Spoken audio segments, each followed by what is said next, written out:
نے سوال یہ پوچھا ہے کہ یہاں سردیوں میں نمازوں کا ٹائم بہت کم ہوتا ہے. آج میں نے گھر میں ویڈیو بنا کے بھیجی بچوں کو، دیکھو بچوں صبح 9 بجے سورج نکل رہا ہے، بچے حیران ہو رہے تھے. میں نے کہا 3 بجے مغرب ہو جائے گی اور ٹھکا ٹھک ظہر کا وقت اور فوراً عصر کا وقت. تو دیکھیں 2 نمازیں اکٹھی یہاں کرنا بہت آسان ہے. آپ دیکھ لیں ظہر کا وقت ختم کب ہو رہا ہے، مسجد میں آئیں اس وقت ظہر پڑھیں، 2 منٹ بعد کیا ہو جائے گا عصر کا ٹائم، تو عصر پڑھ لیں. تو اس میں کیا ہے، یعنی یہ تو بہت آسان ہے. تو اس طرح سے اکٹھی کرنے میں کسی کا بھی اختلاف نہیں ہے، یہ بالکل جائز ہے. بلکہ اس کے بغیر یہاں عمل ممکن ہی نہیں ہے. نماز قضا ہونے کا خطرہ بہت زیادہ ہے. کام پہ نہیں بھی ہوں تو بھی کر سکتے ہیں، کیونکہ اتنا شارٹ ٹائم ہے نا، یہ نہیں ہو سکتا. یعنی کیسے آپ اب یہاں لوگ، ہم نے بھی ظہر پڑھی فوراً تھوڑی دیر میں عصر کا وقت داخل ہو گیا. اگر نہیں ہوتا آپ لوگ گھر جاتے تو پھر تو آنے میں عصر قضا ہو جاتی. نہیں اس میں نہیں وہ جو انہوں نے جن کا آپ حوالہ دے رہے ہیں نا، انہوں نے محترم نے جو حدیث پیش کی ہے وہ، چلو اب پوری دلیل سے بات کرتا ہوں میں. عزیز وہ جو حدیث آج کل پیش کی جا رہی ہے کہ رسول اللہ صلی اللہ علیہ وسلم نے بغیر سفر کے، بغیر کسی عذر کے 2 نمازیں اکٹھی پڑھی ہے، یہ حدیث اکثر کوٹ کی جاتی ہے اور اس سے یہ ثابت کیا جاتا ہے کہ آپ ظہر عصر اکٹھی پڑھیں، بلکہ یہاں تک کہ آپ عصر جب قضا ہونے لگی تو ظہر عصر پڑھیں اور پھر تھوڑی دیر میں آپ کیا پڑھ لیں، مغرب پڑھ لیں. تو گویا 3 نمازیں اکٹھی ہو رہی ہیں. خوب سمجھ لیں. میں یہ جواب دے دوں؟ اچھا، تو یہ خوب سمجھ لیں، ان کا جواب دے دوں پہلے. تو یہ بات خوب اچھی طرح سمجھ لیں کہ کبھی بھی کسی ایک حدیث کو دیکھ کر فتویٰ دے دینا، یہ انسان کے پرلے درجے کے جاہل ہونے کی علامت ہے. یہ اس کی علامت ہے. اس کو قرآن و سنت کے علاوہ سب کچھ آتا ہے. سمجھ رہے کہ نہیں سمجھ رہے؟ مثال کے طور پر میں حدیث بتاتا ہوں آپ کو. حضرت ابو ہریرہ رضی اللہ تعالی عنہ سے روایت ہے، فرماتے ہیں کہ مجھے نبی صلی اللہ علیہ وسلم نے اپنا جوتا بھی دیا ایک نشانی کے طور پر، کہ جب یہ حدیث بیان کرو نا تو بتا دینا کہ پیغمبر کا نال مبارک میرے پاس ہے، تاکہ لوگوں کو یقین آ جائے کہ نبی نے ہی فرمایا ہے. اور وہ دے کے مجھے بھیجا اور کہا کہ جو بھی ملے تم سے راستے میں اس کو یہ خوشخبری سنانا کہ من قال لا الہ الا اللہ دخل الجنہ، جو بھی لا الہ الا اللہ کہے گا جنت میں داخل ہوگا. حضرت ابو ہریرہ خوشی نکل گئے. بھائی ان کی قسمت کے سب سے پہلے ملاقات حضرت عمر سے ہوئی. ان کی حضرت عمر سے انہوں نے کہا کہ حضرت عمر نے پوچھا کہاں غائب تھے؟ بھائی انہوں نے کہا میں نبی کے پاس سے آ رہا ہوں، اور نبی صلی اللہ علیہ وسلم نے فرمایا من قال لا الہ الا اللہ دخل الجنہ، جس نے لا الہ الا اللہ کہا وہ جنت میں داخل ہوگا. حضرت عمر نے یہ حدیث سننے کے بعد ایک زور سے حضرت ابو ہریرہ کے سینے پہ دھکا دیا. حضرت ابو ہریرہ فرماتے ہیں فخررت علی استی، میں کولے کے بل زمین پہ گرا ہوں اور مجھے یوں کر کے گھما دیا کہ واپس چلو، واپس جاؤ. کسی کو یہ حدیث سنانے کی اجازت بولیں نہیں ہے. تو حضرت ابو ہریرہ روتے ہوئے گئے نبی کے پاس. نبی نے پوچھا کیوں رو رہے ہو؟ آپ نے فرمایا کہ یا رسول اللہ آپ نے مجھے حدیث دے کے بھیجا اور عمر نے میرے ساتھ یہ سلوک کیا. اب بتاؤ ہمارے دور کا کوئی آدمی ہوتا ہم تو فوراً حضرت عمر پہ فتویٰ لگا دیتے کہ تو قرآن سنت کو نہیں مانتے. کیا خیال ہے؟ جیسی حدیث آ رہی ہے بجائے ماننے کے اس کو دھکا دے دیا انہوں نے. تو نبی نے پوچھا حضرت عمر سے آپ نے ایسا کیوں کیا؟ حضرت عمر نے فرمایا اذن یتکل الناس، یا رسول اللہ لوگوں کے سامنے جب یہ حدیث جائے گی لوگ اسی پہ اعتماد کر کے بیٹھ جائیں گے. لوگ سمجھیں گے صرف لا الہ الا اللہ کہہ دینا ہی کافی ہے، عمل کی ہمیں ضرورت نہیں ہے. حالانکہ آپ کی تو مفہوم میں بیان کر رہا ہوں اپنے الفاظ میں، آپ کی تو دوسری حدیثیں بھی ہیں. لا یزنی الزانی حین یزنی وہو مؤمن، لا یسرق السارق حین یسرق وہو مؤمن، جب کوئی چوری کرتا ہے تو وہ مومن نہیں رہتا. تو وہ جو عمل والی حدیثیں ہیں وہ لوگوں کے سامنے ہوں گی نہیں، یہی ایک حدیث ہوگی تو کیا مطلب، غلط مطلب سمجھیں گے. اس سے ہمیں اور حقیقت بھی یہی ہے نا کہ صرف لا الہ الا اللہ پڑھ لینا کافی نہیں ہے. وہ جنت میں داخل ہوگا، اس کا دوسری حدیثوں کو جب آپ سامنے رکھتے ہیں تو اس کا مطلب کیا ہے؟ جنت میں داخل ہوگا سزا کھانے کے بعد داخل ہوگا، یا یہ کہ لا الہ الا اللہ اپنے تمام لوازمات کے ساتھ پڑھے، جو اس کے تقاضے ہیں اس کو بھی پورا کرے وہ. یعنی جب کوئی کہتا ہے کہ میرا معبود اللہ ہے تو اس کا مطلب آپ یہاں آئے، آپ مانتے ہو ناروے کی گورنمنٹ کو، میں مانتا ہوں کہ یہاں کی حکومت ہے، پھر آپ لال بتی پہ سگنل بھی توڑ رہے ہو، آپ ایک قانون، تو گورنمنٹ کہے گی بھائی ایسا ماننا نہ ماننا کیا ہے، برابر ہے نا، تو تم مان کے کیا ہم پر احسان کر رہے ہو؟ تو ماننا اپنے لوازمات کے ساتھ. تو لا الہ الا اللہ کہے ان تمام تر لوازمات کے ساتھ جو مسلمان پر لاگو ہوتے ہیں، اس میں نماز بھی ہے، اس میں زکوٰۃ بھی ہے، اس میں جھوٹ سے بچنا بھی ہے. تو اس حدیث کو ہم نے مفہوم بیان کیا دوسری حدیثوں کو سامنے رکھ کر. اس طرح کی بہت ساری حدیثیں، اگر آپ صرف ایک حدیث کو لے لیں، اور آج کل لوگ متاثر ہو رہے ہیں ریفرنسز سے، یار فلاں بندہ جب بھی کوئی بات کرتا ہے حدیث بھی پیش کرتا ہے، حدیث کا ریفرنس بھی دیتا ہے. اتنا کافی نہیں ہے صرف حدیث اور حدیث کا ریفرنس. اگر اتنا کافی ہوتا تو یہ اسلامی یونیورسٹیاں کیوں ہوتی ہیں سعودی عرب میں، اور مدارس کیوں ہوتے ہیں انڈیا میں، پاکستان میں، مراکش میں جو پوری دنیا میں صدیوں سے لوگ پراپر طریقے سے عالم بنتے آئے ہیں، تو اس کا مطلب ان سب چیزوں کی ہمیں ضرورت تھی نہیں۔ تو خوب سمجھ لیں، یہ جو حدیث میں آتا ہے کہ نبی صلی اللہ علیہ وسلم نے 2 نمازیں اکٹھی پڑھی ہیں، اس میں یہ کہاں لکھا ہوا ہے کہ ظہر کو عصر کے وقت میں پڑھا اور عصر کو ظہر کے وقت میں پڑھا؟ یہ کہاں لکھا ہوا ہے؟ یہ بھی تو ہے نا کہ ظہر ایسے اکٹھی کی جیسے آج ہم نے کی ہے، ظہر ہم نے پڑھی ہے، تھوڑی دیر میں وقت ختم ہو گیا، عصر فوراً پڑھ لی، یہ بھی تو اکٹھی کر لی نا۔ یہ تعویل آپ کو کرنی پڑے گی، اس لیے کہ قرآن بار بار کہتا ہے ان الصلاۃ کانت علی المؤمنین کتابا موقوتا۔ آیت تو ایک ہے لیکن یہ مضمون بار بار بیان کیا گیا ہے کہ نمازیں مومنین پر مقررہ اوقات میں فرض ہیں۔ اگر اس طرح سے ہوتا کہ ظہر جب چاہے عصر میں پڑھ لو، عصر جب چاہے ظہر میں پڑھ لو، تو اس آیت کا کیا مفہوم ہے؟ اور کمال کی بات ہے یہ آیت نازل ہی سفر کے بارے میں ہوئی ہے۔ یہ نازل کس کے بارے میں ہوئی ہے؟ سفر کے بارے میں، اور میدان جنگ کے بارے میں نازل ہوئی ہے۔ یعنی قرآن صحابہ کو میدان جنگ میں لڑتے ہوئے نماز کی ترغیب دے رہا ہے۔ اس آیت کا جو سیاق و سباق ہے نا، قرآن کہہ رہا ہے میدان جنگ میں تم اس طرح سے نماز پڑھو، اس طرح نہیں پڑھ سکتے فرجالن او رکبانا، یہ بھی ممکن نہیں ہے تو سوار ہو کے پڑھ لو۔ یا اللہ، سوال پیدا ہوتا ہے ہم بعد میں پڑھ لیں گے، بھائی جب جنگ ختم ہو جائے گی اس وقت نمازیں اکٹھی کر لیں گے۔ اتنی ٹینشن میں تو ہمیں کیوں ڈال رہا ہے کہ کھڑے ہو کے نہیں پڑھ سکتے تو سواری پہ بیٹھے بیٹھے پڑھ لو، بیٹھ کے نہیں پڑھ سکتے تو چلتے ہوئے پڑھ لو؟ یہ اتنی ٹینشن کیوں دے رہا ہے؟ اللہ نے اس کا جواب دیا ان الصلاۃ کانت علی المؤمنین کتابا موقوتا۔ یہ ٹینشن تمہیں لینی پڑے گی، وجہ اس کی ہے کہ نماز مومنین پر ایک ٹائم میں فرض ہے، اس ٹائم کو آگے پیچھے تو جملہ ہی نہیں مکمل کرتے آپ لوگوں کے ساتھ، یہ بڑی ٹینشن ہے۔ ناروے میں شاید سینٹنس کو مکمل کرنے پر ٹیکس ہے، تو نمازوں کو آپ اپنے ٹائم سے آگے پیچھے نہیں کر سکتے۔ ہاں سفر میں اختلاف ہے، امام مالک، امام شافعی، امام احمد بن حنبل اس کے قائل ہیں کہ اس میں آپ ظہر عصر اکٹھی پڑھ سکتے ہیں ملا کے، اور مغرب عشاء بھی اکٹھی پڑھ سکتے ہیں۔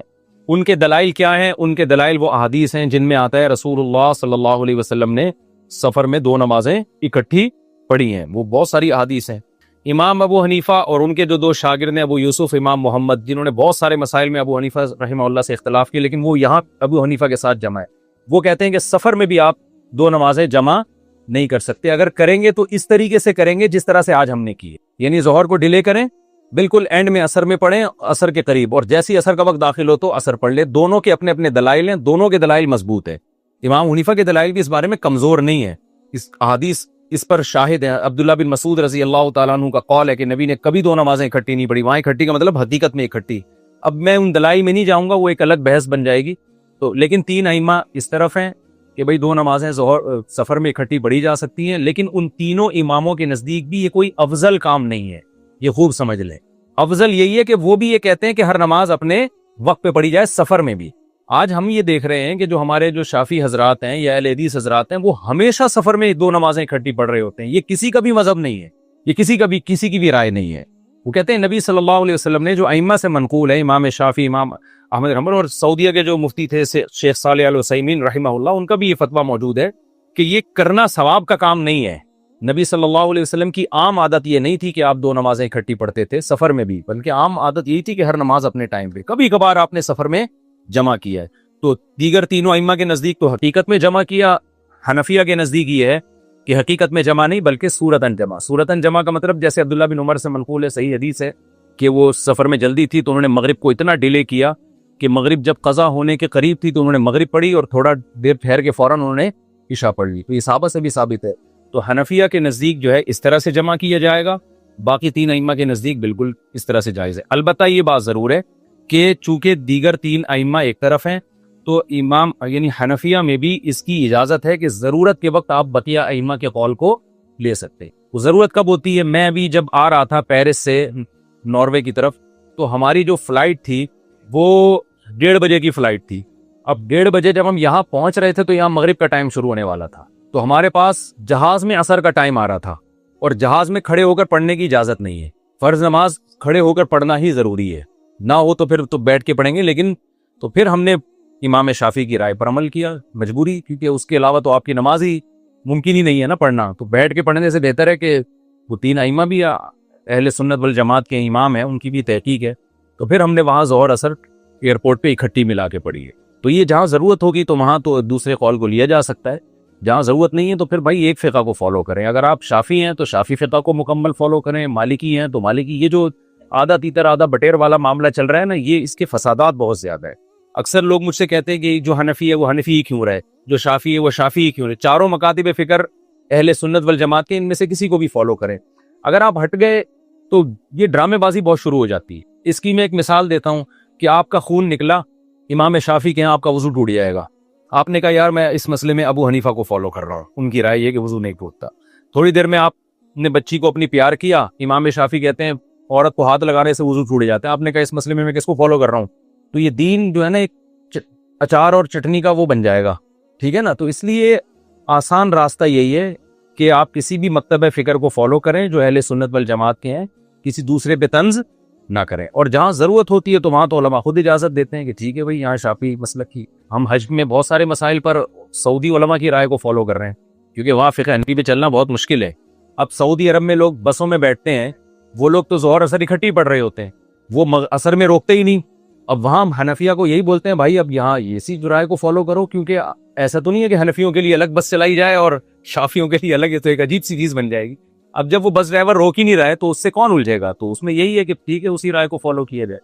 سورہ بنی اسرائیل میں اللہ نے حکم دیا, یہاں سے بہت سارے حکام شروع, ایک رکوع میں نا بہت سارے حکام ہیں. وَقَضَىٰ رَبُّكَ أَلَّا تَعْبُدُوا إِلَّا إِيَّاهُ, تیرے رب نے چند فیصلے کیے ہیں. نمبر 1, دیکھو یہ اسلام کے احکام ہیں, ابھی سے عزم کر لو ہم تمام ان احکام کو فالو کریں گے. اس میں کوئی رفع الیدین کا جھگڑا نہیں ہے, کوئی ٹانگیں چوڑی کرنے پتلی کرنے کا جھگڑا نہیں ہے. یہ کس کے حکام ہے؟ یہ قرآن کے حکام ہے. نہ اس میں کوئی اہل حدیث دیوبندی بریلوی پڑھا ہے, نہ کوئی اور پڑھا ہے, کوئی فرقہ نہیں. اس کو تو کوئی بھی انکار نہیں کر سکتا نا. تو جنت میں جانے کے لیے یہ کرنا میرے لیے بھی ضروری اور آپ کے لیے بھی ضروری. وہ کیا حکام ہے؟ ابھی سے نیت کرو ہم سب نے ان تمام احکام کو فالو کرنا ہے. پہلا حکم اللہ تعبدوا الا ایہ, عبادت کس کی ہوگی؟ صرف اللہ کی. عبادت میں وَمَن يَدْعُو مَعَ اللَّهِ, اللہ کے سوا کسی کو پکارنا عبادت ہے. قرآن میں دوسری جگہ پر آتا ہے صرف یا اللہ مدد, یا علی مدد, یا غوث آدم مدد, یا رسول اللہ مدد, یہ نعرے لگانا بولو نا چھوڑ دو. صرف کیا چلے گا؟ یا اللہ مدد, اس کے علاوہ کوئی نعرہ نہیں لگانا. مدد کس سے مانگی جائے گی؟ اللہ سے. بار بار واقعہ سناتا ہوں نا, ایک بندے نے کہا میرا آدھا دھڑ فالج ہو گیا ہے, ہر جگہ چلا گیا ٹھیک نہیں ہو رہا, سنا ہے کہ مزار پہ جانے سے ٹھیک ہو جائے گا, مزار میں جو بابا ہیں ان کے پاس جاؤں گا وہ ٹھیک کر دیں گے, ان کی کرامت ہے. میں نے کہا وہ ان کے دونوں دھڑ کام نہیں کر رہے, تبھی تو ان کو قبر میں دفنایا ہے. ابے بھائی مردے کی ذرا سی انگلی بھی کام کر رہی ہو نا, آدمی ڈر کے بھاگ جائے. بندے کے دونوں دھڑ بالکل کام کرنا چھوڑتے ہیں تبھی اس کو پھٹے پہ لٹا کے غسل دیا جاتا ہے. یہ ہو نہیں سکتا کہ مردے کو آپ غسل دے رہے, ذرا سی انگلی ہلی, یا تو آپ لیٹے ہوئے ہوگے اس کی جگہ خوف سے, ہارٹ اٹیک سے, یا پھر تحقیق کرو گے یہ ہلا کیسے. مردہ اسے کہتے ہیں جس کے دونوں دھڑ بالکل بھی کام نہ کر رہے ہو, چاہے وہ بزرگ ہو یا کوئی بھی ہو. میں نے کہا جس قبر پہ جس مزار پہ آپ جا رہے ہو اس کے دونوں دھڑ کام نہیں کر رہے تو وہ آپ کا آدھا دھڑ کیسے ٹھیک کرے گا؟ وہ تو کہے گا بھائی میں اپنا آدھا نہیں کر لیتا پہلے ٹھیک, پورا نہیں ہوتا تو جو آدھا تو ہو جاتا نا, کچھ تو کام آ جاتا. تو میرے بھائی جو بیچارہ مر گئے, جو کچھ بھی نہیں کر سکتے, وہ تمہاری بگڑی کہاں سے بنائیں گے؟ تو اللہ تعبدوا الا ایہ, پکارنا صرف کس کو ہے؟ اللہ. اللہ کے سوا کسی کو نہیں پکارنا, نہ قبر والوں سے مانگنا ہے. وبالوالدین احسانا, اچھا عبادت کرو صرف اسی کی, تو اس کا مطلب اس کی بھی کرو. تو اس کی جو عبادت فرض ہے وہ کیا ہے؟ نماز ہے, زکوٰۃ ہے, روزہ ہے, حج ہے. یہ بھی ہمیں کیا کرنا ہے؟ کرنا ہے ہمیں. آگے اللہ فرماتے ہیں وبالوالدین احسانا, اللہ کے بعد سب سے بڑا حق کس کا ہے؟ ماں باپ کا. ماں باپ کے ساتھ اچھا سلوک کرو. کتنا اچھا؟ اما یبلغن عندک الکبر احدہما, دونوں بوڑھے ہو جائیں یا دونوں میں سے ایک بوڑھا ہو جائے, فلا تقل لہما اف, اب بڑھاپے میں ان کی طبیعت میں چڑچڑا پن پیدا ہوگا, بات بات پہ ان کو آئے گا غصہ, اور آپ نے ان کو جوانی میں پورا نچوڑ لیا, اسکول کی فیسیں بھی لے لی, اماں نے ساری زندگی روٹیاں پکا پکا کے آپ کو کھلا دیں, صبح اسکول تیار کر کے بھیجتی رہی, شام کو آپ کا انتظار کرتی رہی. اس وقت آپ بچے تھے, کوئی آپ کے سر پہ ہاتھ رکھنے والا نہیں تھا, باپ نے بھی عزت دی اور ماں نے بھی بولو عزت. اب آپ جب جوانی کی دہلیز پہ قدم رکھو گے, ماں باپ بڑھاپے کی طرف جانا, ابا ریٹائر ہو گئے, ابا کی چھوٹی موٹی پینشن آ رہی ہے, اماں بھی کیا ہو گئیں؟ بوڑھی ہو گئیں. اب آپ کو ابا اماں کھلنے لگے, یہ کھانستے کیوں ہیں, یہ اماں ہر وقت چیختی چلاتی کیوں ہیں؟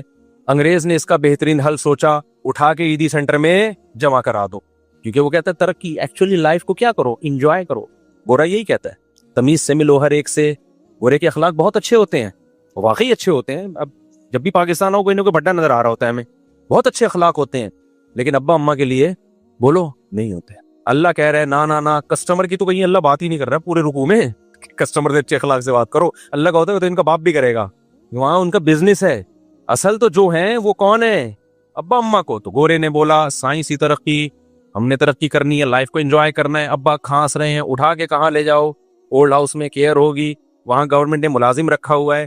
گورنمنٹ کہے گی آپ نہیں ان پہ خرچ کرو گے, بلکہ ہم آپ کی 40% سیلری کاٹیں گے اور قوم کے بوڑھوں کو کھلائیں گے. بڈھا کہتا ہے ماشاءاللہ گورنمنٹ ہماری کتنی اچھی, اور پاکستان میں گورنمنٹ بوڑھوں کو نہیں کھلاتی. بھائی پاکستان میں اولاد بوڑھوں کو کھلاتی ہے, گورنمنٹ اس لیے نہیں کھلاتی. گورنمنٹ تو ویسے بھی کسی کو نہیں کھلاتی, گورنمنٹ کا کام تو کھانا ہے, کھلانا تھوڑی ہے. کیا خیال ہے بھائی؟ زیادہ ہو گیا, چلو آگے. اچھے بھی لوگ بھی ہیں, بہرحال اچھے لوگ بھی ہیں الحمدللہ. گورنمنٹ میں کچھ لوگ کھلانے والے بھی ہیں, یہ میں مکھن لگانے کے لیے نہیں کہہ رہا, چونکہ جب میں ٹریولنگ کی ہے نا تو کچھ خاندانی لوگ بھی ہمیں ملے ہیں, اور